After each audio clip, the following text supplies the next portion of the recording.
Hey y'all, welcome back to my channel. My name is Taya and this is Taya's Turning Pages.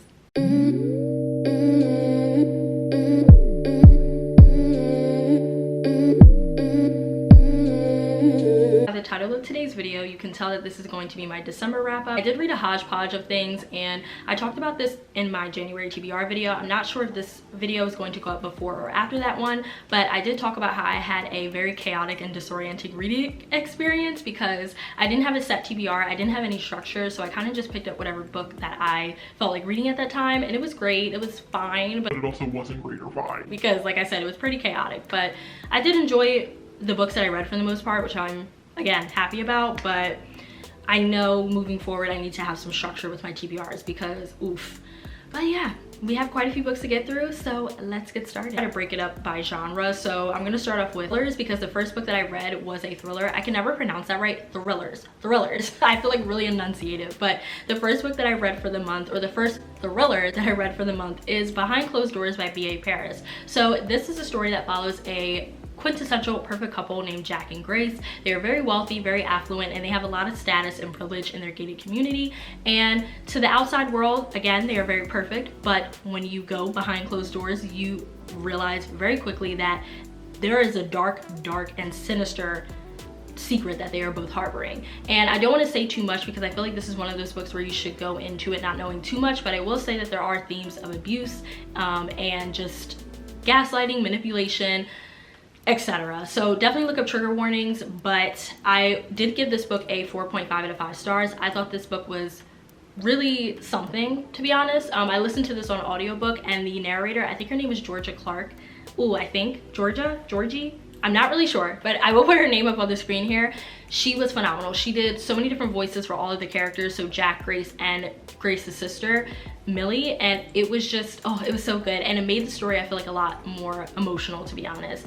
And so, like I mentioned, this does have themes of abuse, and I typically don't read too many books, especially thrillers or horror books that focus on domestic violence, because I just feel like that is a topic that is just so hard to get through, of course, and I just really don't like to read those type of books. I don't, because they just stir up a lot of emotions in me and make me really angry and really upset. But I decided to finally dip my toe into the subgenre of thrillers, and I did really enjoy this one. I don't know how many of these type of books I will read in the future. I feel like if I do pick up another one, it will definitely be like spaced out, but I really did enjoy this one. I loved that B.A. Paris really went, you know, the extra mile and really opened up conversations about how domestic violence can affect someone and how deep it can really run, of course. I don't want to get too much into it just because I am not a, you know, counselor or anything like that, but I will just say that it just opened my eyes up to a lot, and this book made me want to become a bit more observant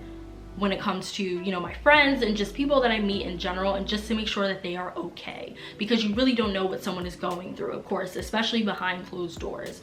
And the one thing that I will also say really quick is that I saw some Goodreads reviews on this book, and everyone's entitled to their own opinions. You don't have to rate a book a 5-star just because of the heavy subject matter. I understand that, but I saw some reviews that talked about Grace in a very vile and nasty way, very reminiscent of how people talk about actual survivors and victims of domestic violence, and I thought it was disgusting, to be honest. A lot of people were saying that they would have done this differently if they were her. A lot of people were calling Grace stupid, or just all of these types of names, and it's like, why are we doing all of that? Why are you doing all of that? You know, again, it's very reminiscent of how some people talk about actual real life survivors and victims, and then y'all wonder why they don't come forward, you know? So it's just like, be kind.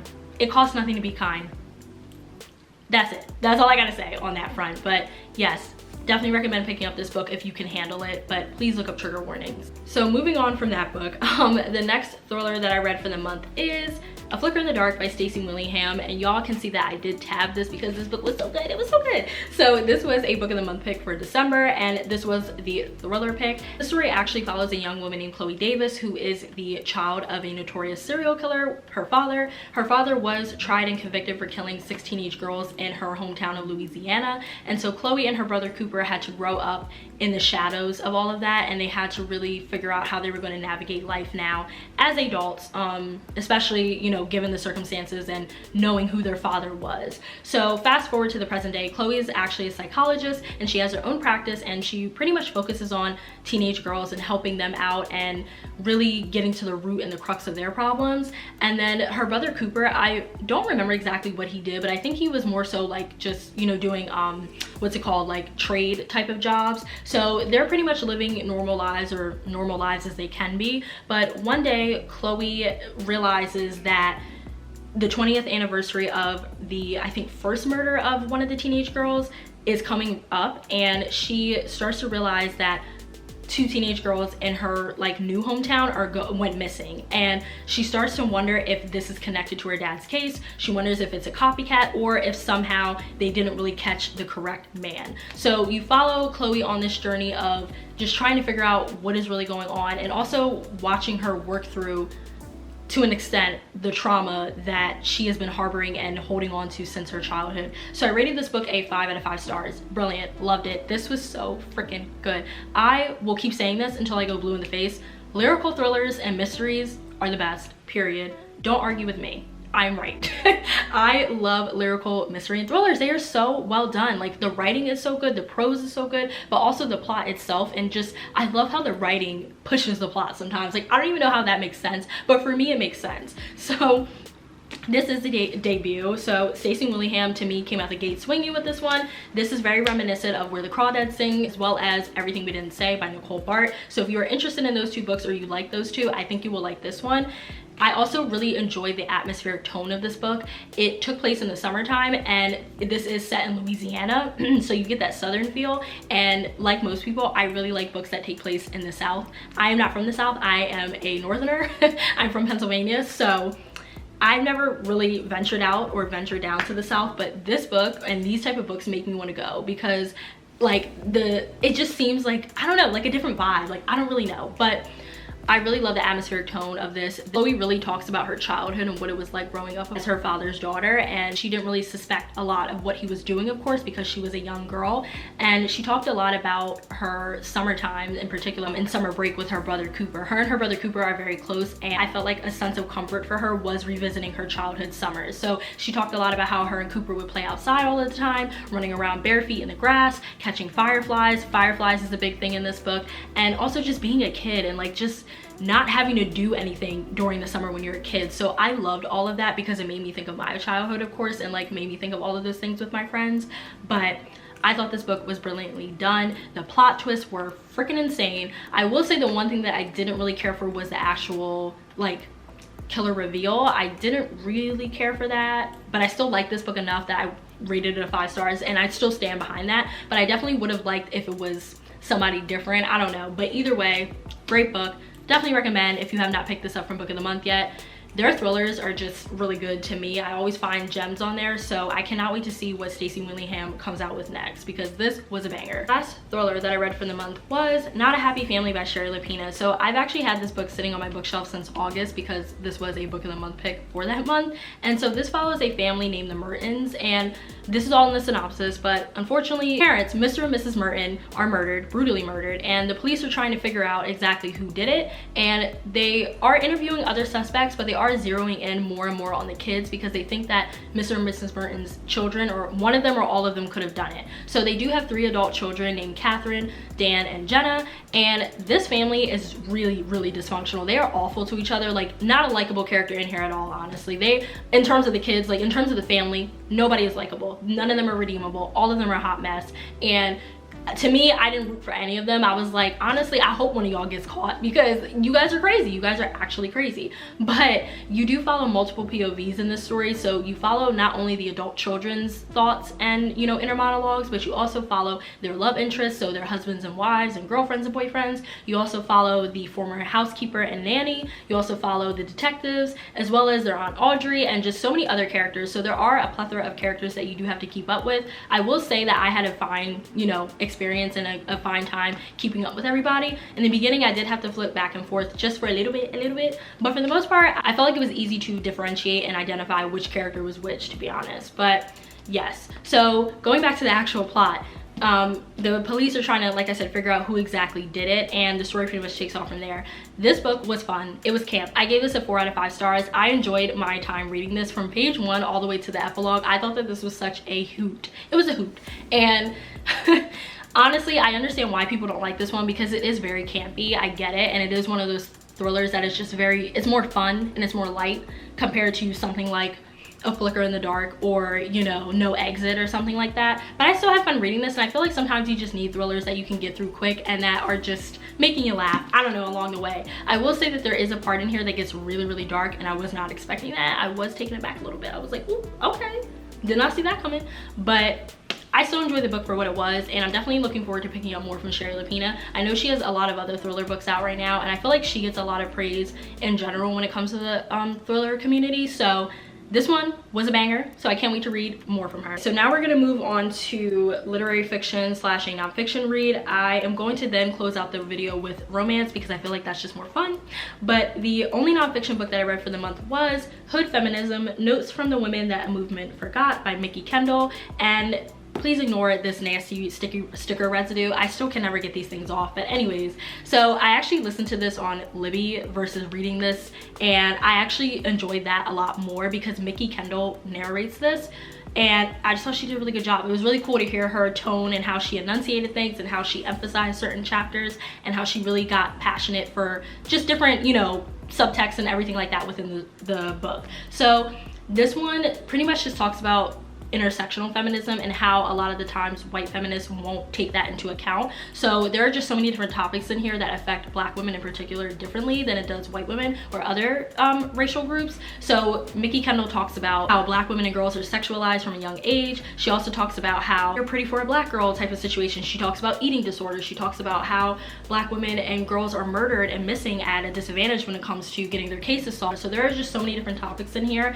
that I thought were so important and so well done and well written. I did give this a 4 out of 5 stars, and I didn't give this a full 5 out of 5 stars, and that's only because I am not trying to sound pretentious or braggadocious, but I did know a lot of this stuff already just from my own experiences as a Black woman, but also just reading up on intersectional feminist work and theories and all of that type of stuff. So I will say that this is a good book for people that are non-Black or for people that are just interested in learning more about intersectional feminism and how the mainstream feminism movement doesn't account for Black women and girls. I will just say that this is more so, I feel like, for people that are trying to understand the basics and the foundation and the groundwork essentially. So this was really good overall. Like I said, I enjoyed it, and Mikki Kendall hit the nail on the head with all of these topics. As a Black woman living through this, I totally agreed and understood exactly what she was saying when I was listening to her narrate this, and I literally found myself going like yup, like nodding and shaking my head and saying you're absolutely right.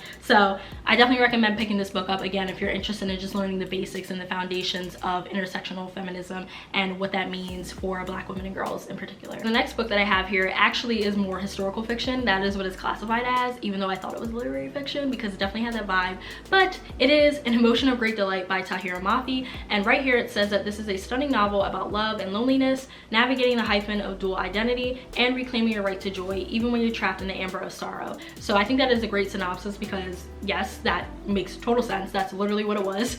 But I don't have the physical copy. Obviously I have it right here up on the screen, and I did read the synopsis because unfortunately this one was a bit forgettable for me. I did rate this one a 3 out of 5 star, and I will just say right off the bat, I love Tahira Mafi's writing style, so I will be picking up more work from her to see if I can get into her other books. I know she has, what is it, An Expansive Sea or something like that. I forget the actual title of it. I will put a picture of it on the screen here, but I know that one gets a lot of praise, so I definitely want to pick that one up because her writing style and prose, chef's kiss. It is beautiful, absolutely beautiful. Tahira Mafi has an amazing skill at getting the reader to feel and become emotional, like, which was the whole point of this book. And I just felt all of the feels. I felt so much sadness and so much sorrow and so much despair for our main character, Shadi, I'm pretty sure her name is, and I just felt so bad for her because she was a young girl going through so much loss and so much grief and so much turmoil in all aspects of her life during a very tumultuous time in the United States, because this book is set, I think, post 9/11, so like maybe a year after it, and Shadi is Muslim, so she's grappling with all of that, and it just, oh, my heart broke for her. Unfortunately, I don't know, I just felt like there was something like missing from the story. I don't know what it was. I think maybe it was more so the ending. The ending was very vague and it was very open-ended, which usually I don't mind when it comes to books, but I just felt like this one, I don't know, I felt like we could have did a little something, tied it up just a little bit. I had to look up what it meant on like Goodreads and see what people were saying, and I was like, oh, okay, that makes sense. But I don't know, it just, it wasn't my favorite read. That's all I'm going to say. But again, the writing was stunning, it was beautiful, and it's definitely an important, you know, read and topic. But yeah, it just wasn't my favorite like book. But I definitely do plan on picking up more from Tahira Mafi, because again, her writing style, oh, is so good. Definitely recommend just sampling this book at least, just so you can see how her pen is, because it's beautiful, it's immaculate. So I got this whole genre like jumbled up, honestly, because these two books really do fit historical fiction, so An Emotion of Great Delight, and this one, The Black Kids by Christina Hammonds Reed. So I apologize. This one follows a young black girl named Ashley during the LA riots of, I think, 1992. So Ashley attends this private school, I'm pretty sure, and she is very wealthy, very affluent, very privileged, and very sheltered, and she mainly hangs out with the white kids at her school. But there are a group of black kids that do attend her school, and Ashley always wonders to herself what it would be like to hang out with them, but she feels like they won't accept her because of how she always hangs out with the white kids. So while she's, you know, dealing with all of that, as well as dealing with just being a teenager during her senior year, getting ready for prom and graduation and college applications, she and the city of LA is plunged into turmoil because the Rodney King beating happened and was then caught on tape. The officers were then put on trial and then acquitted of the crime. So LA, like I mentioned, is plunged into turmoil, and you follow Ashley navigating this new environment and following her coming of age, as well as just coming to terms with her identity, race, and culture. This book, 5 out of 5 stars. I loved it. I loved it so much. I did talk about this in my favorite books of the year video, so I will leave that linked above or in the description box below. But this book was so good. It's a true ode to black personhood, not just black girlhood, but black personhood in general. And Christina Hammonds Reed did what she had to do for this book. I identify with Ashley so much, and she might be deemed an unlikable character for many, but I just feel like this is the reality for a lot of black kids that grew up in predominantly white spaces, such as myself. So I understood exactly what Ashley was going through on a day-to-day basis, the constant internal tug of war, the constant balancing act. I totally get what she was going through, and so for that, I cannot hate her or dislike her as a character, because I get it, and I think a lot of black people get it as well. Now, does that make what she did and some of the things that she did and said right? Absolutely not. But she had to unlearn and learn a lot of different things that she was taught and not taught, and I just really appreciated the whole coming of age like aspect of this. I adore those type of stories, so I knew that I was going to eat this up, and I did.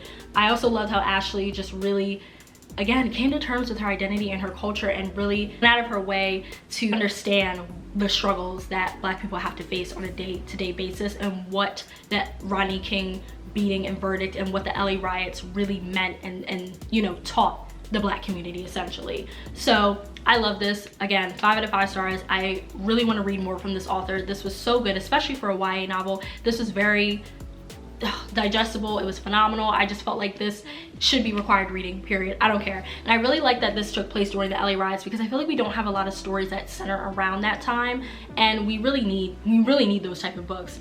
I also really wanted to quickly say that I appreciated Christina Hammonds Reed for including the chapter and section on Latasha Harlins and her murder, as well as just exploring black girlhood and black womanhood and how our experiences are different and more nuanced and complex compared to other groups. Really appreciate Christina Hammonds Reed taking her time, fleshing that out, and really shining a light on that, because again, we don't have many books that do that. So for that, I appreciate her even more.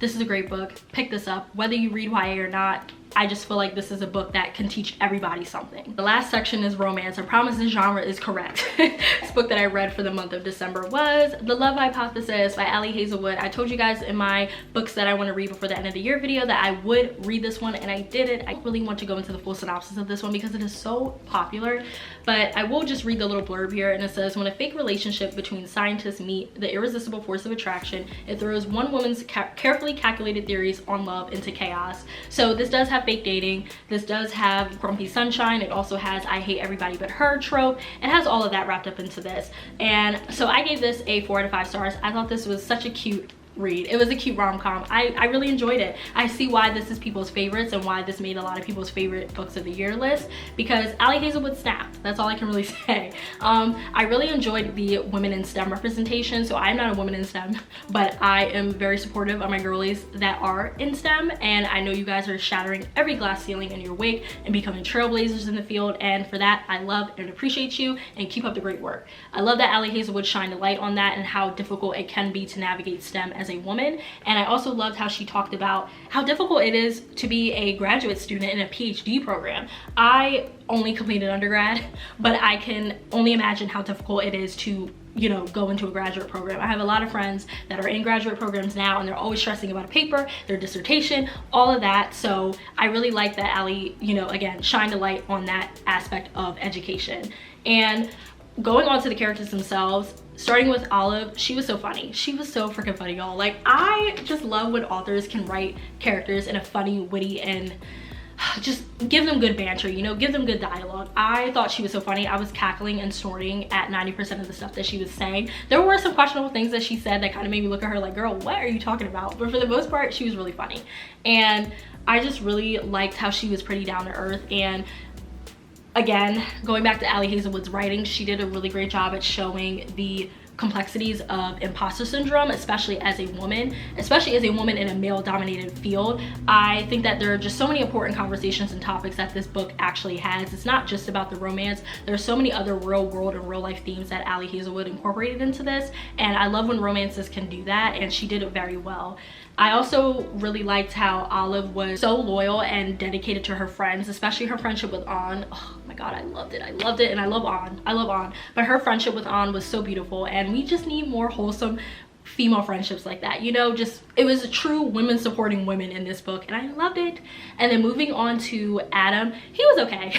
I feel like I say that about all the males in these type of books. They're okay, they're fine. No, but seriously, he was okay. I really did like how he was all about Olive. He tried to act like he was all like whatever towards her, but we all knew, and he knew that he loved this girl deep down. So I just thought it was really cute how he did the whole, again, I hate everybody but her. I love that trope. I know a lot of people are not a fan of that, but I loved it, and it was a true grumpy sunshine. Now, going back to Olive really quick, I also wanted to say that sometimes I was a little like confused in terms of her feelings for Adam, because she really roasted this man unprovoked a lot, and I was like, girl, do you really like him? Do you really? Because you're constantly going at him. But being in a relationship myself, sometimes my boyfriend and I will do that to each other too, so I get it. But there were some points where she said certain things to him, and I was like, ooh, like that was kind of a low blow, Olive. But either way, this book was cute, it was fun, and I'm glad that I read this, and I read it before the year was over. I feel like this is a good palate cleanser, and I just really enjoyed it. There was a plot twist in here that had me shook, and oh my gosh, like once again, misogyny, oh, it gets on my nerves. But Ali Hazelwood handled that character and the situation very well, period. So yes, if you have not read The Love Hypothesis, definitely pick it up. I know it is very hyped right now, but like it deserves it because it's just really cute, it's fun, and there's just so many great topics and discussions that can be had about this book, not just the romance. I have one more book left, and it is Window Shopping by Tessa Bailey. So you can tell that I tabbed this book up very well. I went ham because this was actually a book club pick for the Philly Romance Book Club that I'm a part of, and I just wanted to make sure that I could reference back and pull out the plot points that I really enjoyed and wanted to talk about. But this story actually follows a young woman named Stella who recently got released from prison, and you find out later on why she was in prison in the first place, but she ends up getting released. She decides to go to Manhattan, stay in her uncle's like apartment, but she ends up walking down the street and she notices this window display at this store, and she stops and looks at it and laughs to herself because she thinks it's ugly and she feels like she could do better. And so this man notices her, and he walks up to her and stops and looks at the window display and asks Stella for her opinion, like, what do you think about it? And so Stella, who is really honest, was like, well, it kind of sucks. I would do this, this, and this differently. And so the guy laughs, and he's pretty amused, and they strike up a conversation, much to Stella's dismay. And finally he says to her, I think you should apply for the position. Like, you know, I'm the manager, da da da da da. So Stella is very hesitant at first, but she finally decides to apply. And she also can't stop thinking about this man slash this manager. And the manager named Aiden also can't stop thinking about Stella. So Stella ends up getting the job, of course, and then the story pretty much takes off from there. So this book, I rated a 4 out of 5 stars. Tessa Bailey is an auto-buy author for me, period. Y'all already know, I'm not gonna say, but y'all already know, favorite romance book ever, or of the year at least, of 2021. But this was so freaking cute. I love this. And the smut, oh my goodness. I was like, wow, Tessa Bailey went off with this one. I think this is self-published, so that's why she was able to incorporate as much as she did. But if you like really want a smutty book, this is it. This is it. And I definitely feel like this hit on the Christmas vibes as well. I felt like I was in New York City during the holiday season. I felt like Tessa Bailey did a good job of balancing the Christmas aspect as well as just like the real like world like aspect and New York aspect of it too. I felt like it wasn't overdone is what I'm trying to say. So I really enjoyed that part of the story. And Stella and Aiden, chef's kiss. I love them both. Aiden, sometimes he could be a bit off-putting. There were certain things that he said and did that made me look at him a little like, oh, that was kind of cringe, and made me look at him in a negative light. But for the most part, I really did like his character. I thought he was funny, and you could just tell that he was head over heels for Stella. And Stella, I loved her. I love the reversal grumpy sunshine trope. So Aiden was very sunshiny, very happy all the time. Stella was very just like annoyed and not with the shits, and she was very standoffish. So I just really loved the whole role reversal, and I think we need more books like that where the woman is more of the grump and the man is the sunshine, because like that is how life works, you know, sometimes. So I really enjoyed this. I thought this was great. Can't say enough great things about it, as well as Tessa Bailey. If you have not read any of her books yet, what are you waiting for? Pick up either It Happened One Summer or this book, or probably any of her books, because she knows how to write. She knows how to write romance. She knows how to write smut. She knows what the people want. So yes, window shopping, Tessa Bailey, phenomenal, loved it. All right, y'all, and those are all of the books that I read for the month of December. I'm really happy with pretty much everything that I read. I really did not have any bad reads, so we love that for me. But yeah, I hope you guys enjoyed this video. Let me know what books you read for the month of December, or if you read any of these books here, or if you plan on reading any of them. I would love to know. I hope to see you guys in my next video. Bye.